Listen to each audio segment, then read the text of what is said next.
So we know that play is so important for kids and we all, as parents, want our kids to reach their milestones. I was sort of wondering how you guys find as parents it is to play with your kids. It's such a wonderful experience and a chance to really reconnect with our childhoods again. Once Amir was born, I think we were both so excited to go to the shops and purchase and see her build, and I think David probably enjoys it more than she does, so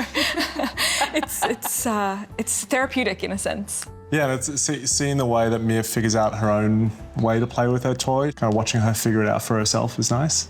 Yeah, that feeling of when your child clicks those bricks together and they achieve it for the first time is just absolutely amazing, watching that fine motor come together. LEGO Duplo is such a beautiful toy because it's open-ended, so there's no real goal in mind. They can build what's on the box, but they can build whatever they want, and that's what's beautiful about it. You can use it in so many different ways, and each kid is going to use it differently as well. With ours, it seems like it's about creating our own little game with them. And so good to know that when they're doing that, they're actually, you know, processing their world, processing their emotions, and so there's all this other stuff going on underneath it, and just to think that's all happening while kids are playing. Well, that's the core of social and emotional development as well. Completely. And creating that environment where, you know, something can go wrong with play, like maybe they are struggling to click those bricks together and they're frustrated, and as parents we can talk about that out loud. They get to practice that emotion in a safe environment so that when they do go out, they've got more resilience for the future. With Julian, he just loves play so much that the tantrums come at the end of play when it's time to pack up.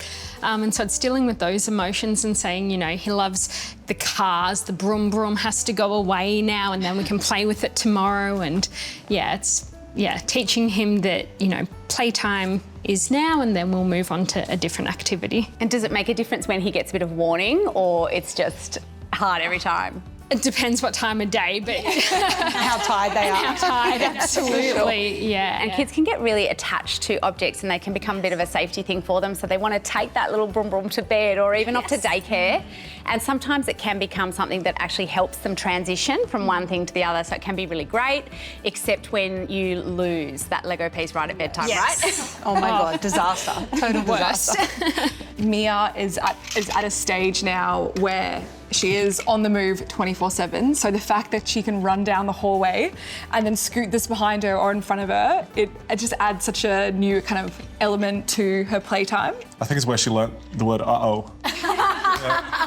Yeah, learning all about gravity and testing boundaries, so good. And using it in so many different ways as well to learn, like so many different, you know, life lessons. And it sounds so silly talking about life lessons for toddlers, but that's where, you know, that foundation is built. And it's so beautiful to see kids playing with it in different ways and learning different things. What I love most is when Julian's doing independent play in his playroom, he just absolutely loves playing with it, and especially making all the different noises. And sometimes like there'll be a giraffe and I'm like, I don't know what noise that makes, but he comes up with his own noises and so creative. That's the best bit about it. Like, it's all about just that building of those early communication skills, and it's so beautiful to be able to do it through play, I think. Yeah, completely. And, you know, it's so great to see kids just thrive in their creative little spirits without us going, oh, is that a giraffe? Or it's like, what have you made? And it looks, you know, looks very much like a giraffe, but oh, okay, it's a pterodactyl. That's so cool. I think as well, the animals are a really beautiful opportunity to be able to go, okay, well, from a sensory perspective,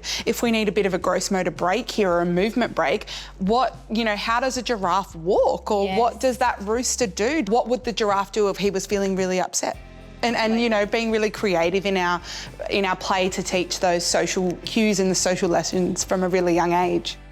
Hi, guys. Should we go into the playroom and check it out? Yeah. Sounds fun. Let's go.